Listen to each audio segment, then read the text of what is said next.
দেন। আসসালামু আলাইকুম। সম্মানিত সুধী, আমি আমিরে জামাতের বক্তব্যের উপর একটু রিভিউ করব, পুনর্বিবেচনা। রাজনীতি মানুষের জীবনের একটা অবিচ্ছেদ্য অংশ, কিন্তু এটা ফরজে কেফায়া, সবাই না করলে একদলে যদি করে তাহলে হয়। তো এই জন্য আমার জীবনে আমি এই ফরজে কেফায়ায় সরাসরি অংশগ্রহণ করছি না। আমার জীবনটাকে আমি কোরআনের জন্য আকফা করেছি, আল্লাহর কাছে ওয়াদা করেছি যে আমি মানুষকে কোরআন বুঝাবো। তারপরও মাঝে মাঝে দুই একটা কথা না বললে হয় না। তো রিভিউটা কিসের উপরে? ওনার একটা বক্তব্য যে উনি লন্ডনে বসে বলেছেন যে ৭১ যদি আমরা কোনো ভুল করে থাকি, যদি প্রমাণ হয়, তাহলে আমরা জাতির কাছে ক্ষমা চাব। সুন্দর কথা। এখন ৭১ কি ঘটেছিল, আসলে কি সেটা ক্ষমা চাইতে হবে কি না, এটা সম্পর্কে আপনাদের থেকে আমি মতামত নিব, আমার মতামত আপনাদেরকে জানাবো। প্রথম কথা হলো, ৭১ যে যুদ্ধটা হয়েছে, এটা কি স্বাধীনতা যুদ্ধ, ফ্রিডম ফাইট, না পৃথক হওয়ার জন্য যুদ্ধ, সেপারেশন ওয়ার? এইটা আপনাকে আগে মূল্যায়ন করতে হবে। এটাকে আপনি কখনোই একটা স্বাধীনতা যুদ্ধ বলতে পারেন না। তার কারণ পাকিস্তান ভারত দুইটা দেশ একই সঙ্গে স্বাধীনতা লাভ করেছে। 1947 সালে 14ই আগস্ট পাকিস্তান স্বাধীনতা ঘোষণা করেছে, আর 15 তারিখ 15ই আগস্ট ভারত। এটা আপনারা জানেন সবাই। তাহলে দুইটা দেশ একই সঙ্গে স্বাধীন হয়েছে, এটা স্বাধীন দেশ। আর আমাদের বাংলাদেশ এই স্বাধীন দেশের একটা অংশ। কাজে এটা ব্রিটিশের শাসনের মধ্যে ছিল না যে আমাদের স্বাধীন হতে হবে, এটা তো আমাদেরই দেশ। কিন্তু আমরা তাদের থেকে পৃথক হতে চাচ্ছিলাম কেন? যে তারা আমাদের উপরে জুলুম করতেছে, এবং জুলুমটা খুব চরম পর্যায়ে পৌঁছে গেছিল। ৭১ নির্বাচনে আওয়ামী লীগ যখন নিরঙ্কুশ মানে পেল, অ্যাবসলিউট মেজরিটি, আওয়ামী লীগ যখন অ্যাবসলিউট মেজরিটি পেল, তখন নিয়মতান্ত্রিকভাবেই শেখ সাহেবকে পাকিস্তানের প্রধানমন্ত্রী অথবা প্রেসিডেন্ট এটা বানানো তাদের দায়িত্ব ছিল। কিন্তু এইটা না করে বরং তাকে তারা বন্দি করলো। বন্দি করে আমাদের পূর্ব পাকিস্তানের তারা শক্তি প্রয়োগ করে আনুগত্য আদায় করার তারা চেষ্টা করতেছিল। তো মানুষকে তো এরকম জোর করে চেপে রাখা যায় না। এভাবে আস্তে আস্তে আমাদের এই পূর্ব পাকিস্তানের লোক সবাই পাকিস্তান বিরোধী যখন হয়ে গেল, যে তারা সবাই পাকিস্তানকে প্রত্যাখ্যান করতেছে তাদের এই জুলুমের জন্য, তখন ভারত দেখলো যেটা একটা বিরাট সুযোগ। এই পূর্ব পাকিস্তানের সমস্ত লোক পাকিস্তানের বিরোধী, কাজে এই সময় আমি আক্রমণ করলে আমি পাকিস্তানকে আমি পরাজিত করতে পারবো।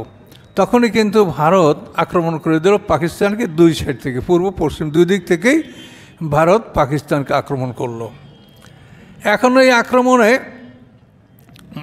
আমরা যারা বাংলাদেশি, আমাদের জনগণের উদ্দেশ্য ছিল যে আমরা পাকিস্তানকে আমরা পৃথক করব, মানে আমরা তাদের সাথে একসঙ্গে থাকবো না। আমাদের দাবি হলো এইটা। তাহলে এটা হলো সেপারেশন ওয়ার। প্রথম কথা হলো যেটাকে আপনি ফ্রিডম ফাইট বা স্বাধীনতা যুদ্ধ আপনি বলতে পারেন না। তা এটা পাকিস্তানের স্বাধীন দেশ, সেই দেশের একটা অংশ। আমাদের অত্যাচার হচ্ছে, আমরা পৃথক হয়ে যাব, এটা তো স্বাধীনতা না। আমাদের সেখানে ভোটের অধিকার ছিল। ভোটের অধিকার যদি না থাকতো তাহলে ওই ৭১ নির্বাচনে এরা মেজরিটি পাইতো? যদি এখন এই সরকারের মতো, যে বিগত সরকারের মতো যদি ভোট চুরি হইতো, তাহলে কি ও সময় মেজরিটি পাইতো এরা? তাহলে ভোটের অধিকার ছিল, সংসদ সদস্য আমরা ছিলাম, সব কিছু ছিলাম, মন্ত্রিত্ব ছিল। এটা স্বাধীন দেশ। কাজে স্বাধীন দেশকে স্বাধীন করা যায় না। এই যুদ্ধটা ছিল, এটা ছিল সেপারেশন ওয়ার, যে আমরা তাদের থেকে পৃথক হব। এটাকে প্রথমত স্বাধীনতা যুদ্ধ এটা বলা যায় না। এটা আপনারা দেখেন, এ হলো আমার ১ নম্বর কথা। এখন ওই যুদ্ধে দ্বিতীয় কথা হলো যে এই যুদ্ধে যারা অংশগ্রহণ করেছে বাংলাদেশের, তারা কিন্তু একটা দল পাকিস্তানের পক্ষেও যুদ্ধ করেছে, আর মেজরিটি ভারতের পক্ষে যুদ্ধ করেছে পৃথক হওয়ার জন্য ভারতের সাহায্য নিয়ে। তো এখন যারা বাংলাদেশের একটা দল যখন পাকিস্তানের সহযোগিতা করেছে, ভারতের সহযোগিতা করে নাই, এটার পিছনে কি কারণ ছিল? এটার পিছনে কারণ ছিল যেটা আমি তখন ছাত্র, আমি 70 সনে ইন্টারমিডিয়েট পাস করে আমি ভার্সিটিতে ভর্তি হয়েছি, 71 সনে এই যুদ্ধ। তখন আমরা কিছু জ্ঞান রাখি, কিন্তু পূর্ণাঙ্গ জ্ঞান তো আমাদের হয় না, আমরা তো অল্প বয়স। কিন্তু আমরা একটা জিনিস অনুভব করছি যে আমরা পাকিস্তান থেকে পৃথক হব, এটা আমাদের ভালো কাজ, কিন্তু এটা যদি ভারতের সহযোগিতায় আমরা করি তাহলে আমরা এই সুবিধাটা ভোগ করতে পারবো না। এটা ছিল আমাদের মনে একটা বড় সন্দেহ, যে আমরা যদি ভারতের সহযোগিতা ছাড়া তাদের থেকে আমরা পৃথক হতে পারি। দেখেন, স্বাধীনতা নিশ্চয় সোজা না।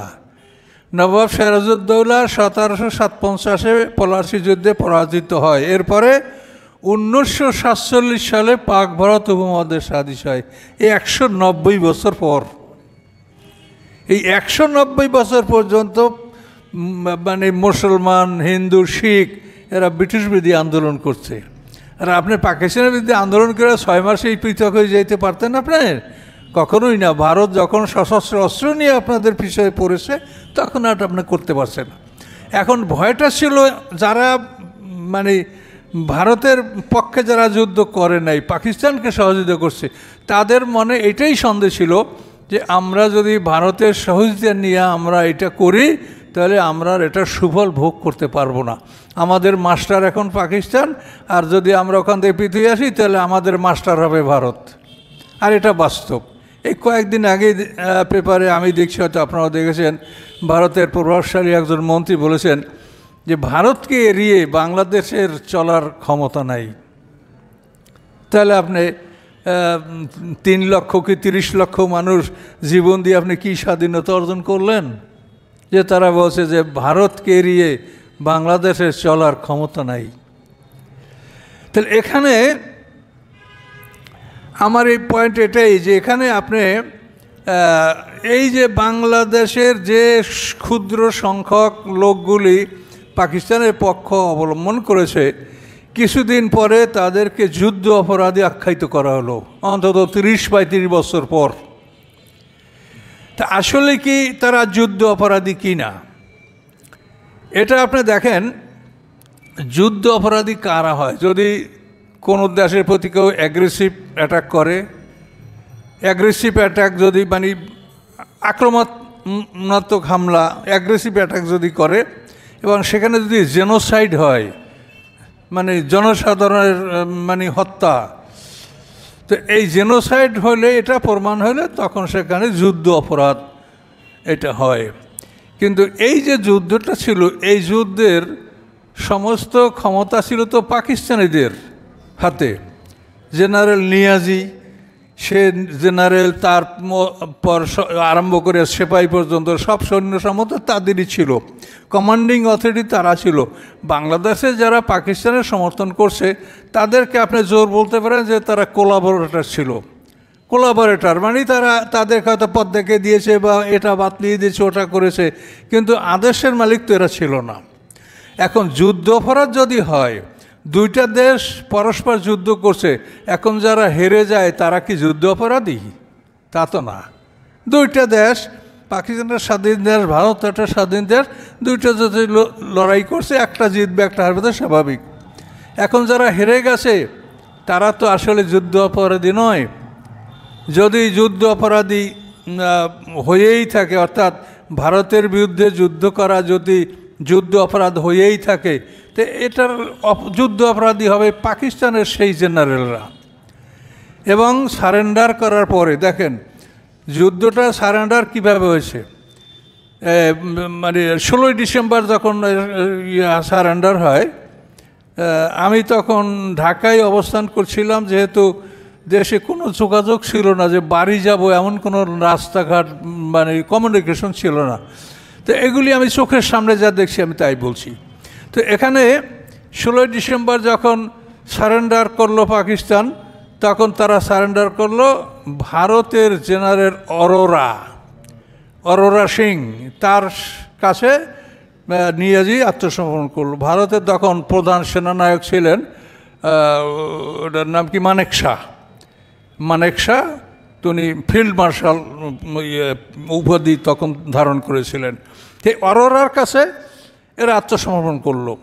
আত্মসমর্পণ করার পরে এদেরকে পাকিস্তানি আর্মি, তাদের সিভিলিয়ান, এইগুলো মিলিয়ে অন্তত 90,000 লোক এরা নিয়ে গেল। নিয়ে যাওয়ার পরে তাদেরকে উত্তর ভারতে তাদেরকে বন্দি করে রাখলো। সেখানে 2 বছরের অধিক তারা বন্দি ছিল। তো এখন ভারতের বিরুদ্ধে যুদ্ধ করলে যদি সেটা যুদ্ধ অপরাধ হয়, তাহলে সেখানে পাকিস্তানের 90,000 আর্মি তোমাদের কাছে বন্দী ছিল 2 বছরের অধিক, তোমরা তাদেরকে যুদ্ধ অপরাধী করে আটকাই রাখতা, তাহলে এটা হয়তো সঠিক কাজ। কিন্তু দুর্বল পাইয়া বাংলাদেশিদেরকে 30-35 বছর পরে তাদেরকে যুদ্ধ অপরাধ করা হলো, এটা কি ন্যায়সঙ্গত হয়েছে? তো এই জন্য আমির জামাত যেটা বলেছেন যে আমাদের ভুল প্রমাণ হলে আমরা ক্ষমা চাবো, কিন্তু আসলে ভুল প্রমাণ হয় কি না সেটা আপনাদের কাছে আমি এটা রিভিউ করছি। আচ্ছা, এটা গেল এই। তাহলে আমাদের এই দেশের লোকদেরকে যুদ্ধ অপরাধী করে সেটা জুলুম করা হয়েছে, এরা যুদ্ধ অপরাধী না। যুদ্ধ অপরাধী হয় যদি, তাহলে পাকিস্তানের জেনারেল হবে। যাই হোক ভাই, আপনারা যদি মনে করেন যে আলেমদের জন্য ওইগুলো বলা ঠিক না, আমি তো কখনো বলি না, আগেই বললাম যে আমি তো তাফসির কারক, তারপরও রাজনীতি মানুষের জীবনের একটা অবিচ্ছেদ্য অংশ। এখানে আমাদের কি সবই অসুবিধা আছে এটা আমরা বলতে যাচ্ছি। এতে ওই আমার কথায় সবাই একমত হবেন তা তো না।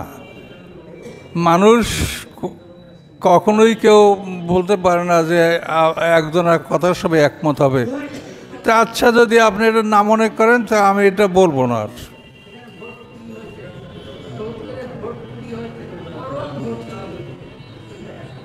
হুজুর বন্ধ করে দিই কথা। হ্যাঁ, কথা বলবো।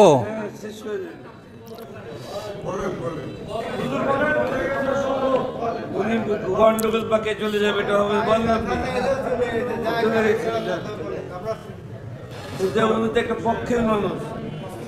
পক্ষের হোক, সেজন্য আর একজনের কথা বলার তো অধিকার থাকবে। আচ্ছা, আলহামদুলিল্লাহ, শোনেন তাহলে আমরা বাকি কথাটা বলি। কথা বললেন না, শোনেন তাহলে এখানে আমরা এই যুদ্ধ অপরাধ সম্পর্কে বললাম। 3 নম্বর কথা হলো যে 3 নম্বর বিষয় হলো যে এই যুদ্ধে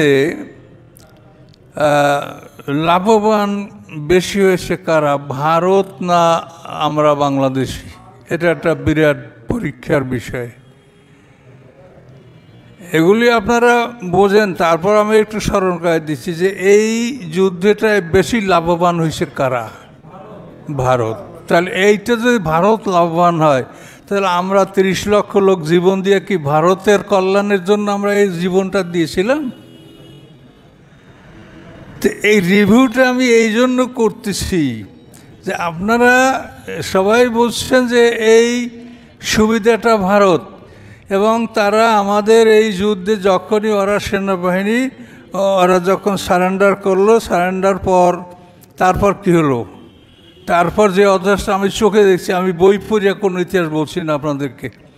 তারপর অবস্থাটা এই হলো যে সেনাবাহিনী এরা চলে গেল, বাংলাদেশের সমস্ত গ্রামগঞ্জে মানে ঘর পোড়া, বাড়িঘর পোড়ানো, মনে হয় যে অর্ধেক পরিমাণ বাড়িঘর বাংলাদেশ সব পুড়ে গেছিল ওই সময়।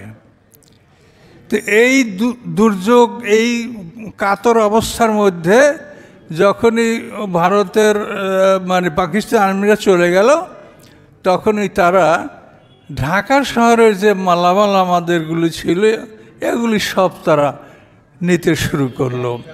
এবং হেলিকপ্টারগুলি, কার্গো হেলিকপ্টারগুলি একেবারে ঝাঁকে ঝাঁকে আইসা এই হেলিকপ্টারগুলি নাইমা মূল্যবান সম্পদগুলি নিতে লাগলো। কর্মীটোলা ক্যান্টনমেন্টে মালবাহী ট্রেনগুলি আইসা সমস্ত সম্পদ, এই যে রাজেন্দ্রপুর মানে অ্যামুনিশন ড্যাম যেটা রাজেন্দ্রপুর পূর্বাঞ্চলের, এটা অক্ষত ছিল, এটা পাকিস্তানে নষ্ট করেন। এটা নষ্ট করলে বোধহয় এটার যে ধমাকা হইতো বা এটার যে এক্সপ্লোশন, তাতে পুরো ঢাকাটা নষ্ট হয়ে যাওয়ার সম্ভাবনা ছিল। এটা তারা করে নাই, এটা সম্পূর্ণ অক্ষত ছিল। এই সমস্ত অস্ত্রগুলি তারা একাধারে কার্গো হেলিকপ্টার, অন্যদিকে রেল, এই দুইটার মাধ্যমে সব মালামালগুলি তারা টানতে শুরু করলো। তারা আমাদের বন্ধু, তারা আমাদের বুকার করে আমাদেরকে স্বাধীন করে দিয়েছে। এখন আমাদের একেবারে পঙ্গু অবস্থার, দেশে কিচ্ছু নাই, এ মস্ত ঢাকা শহরে যা কিছু তাও তারা সব নিয়ে চলে যাচ্ছে। এবং এই কথার প্রতিবাদ করছিল মেজর জলিল। আপনারা জানেন যে মেজর জলিল সাহেব কতবার জেল কেটেছে। মেজর জলিল বরিশালের, তার সম্বন্ধে আপনারা জানে দেখেন। তো এই মেজর জলিল প্রতিবাদ করছে, কিন্তু তাতে কোনো কাজ হয় না। শেষ পর্যন্ত তিনি জেল খেটেছেন, কয়েকবার জেল খেটেছেন। মেজর জলিল তো মারা গেছেন, মরহুম মেজর জলিল। তো এখানে তারা এই কাজ করেছে, কিন্তু ইতিমধ্যেই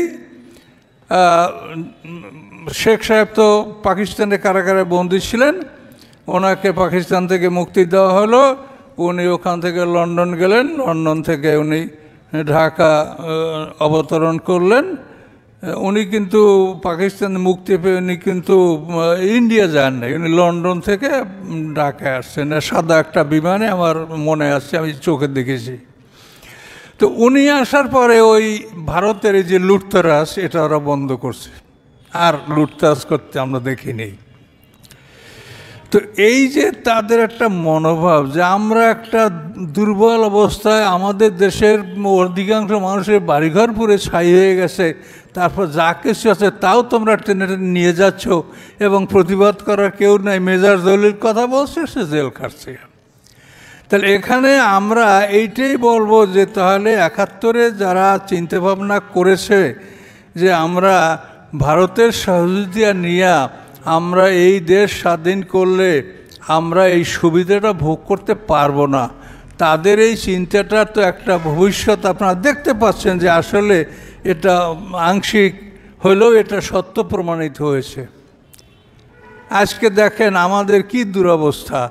ভারত পৃথিবীর মধ্যে একটা শ্রেষ্ঠ গণতান্ত্রিক দেশ, তার দেশে গণতন্ত্র আছে, কিন্তু আমার দেশে থাকবে না কেন সেটা তারা দেখবে না। তার দেশে তো ব্যাংক লুট হয় না, আমাদের দেশে ব্যাংক লুট হয় কেন? তার দেশে ভোটার অধিকার আছে, আমাদের দেশে থাকবে না কেন? মানে তাদের একমাত্র উদ্দেশ্য যে আমাদেরকে কোণঠাসা করে, দুর্বল করে, আমাদের তার সব যারা নিয়ে যেতে পারে, এবং এমন লোককে তারা ক্ষমতায় বসিয়ে রাখবে যে যাদের মাধ্যমে তারা আমাদের দেশের সব সম্পদ যেটা তাদের প্রয়োজন সেগুলো সব তারা নিয়ে যেতে পারে। এই উদ্দেশ্যেই তারা এটা সব কিছু করেছে। তাহলে আমাদের এই যে কষ্ট করে যুদ্ধটাইতে, যুদ্ধের ফলাফলটা কারা ভোগ করলো এখন দেখেন।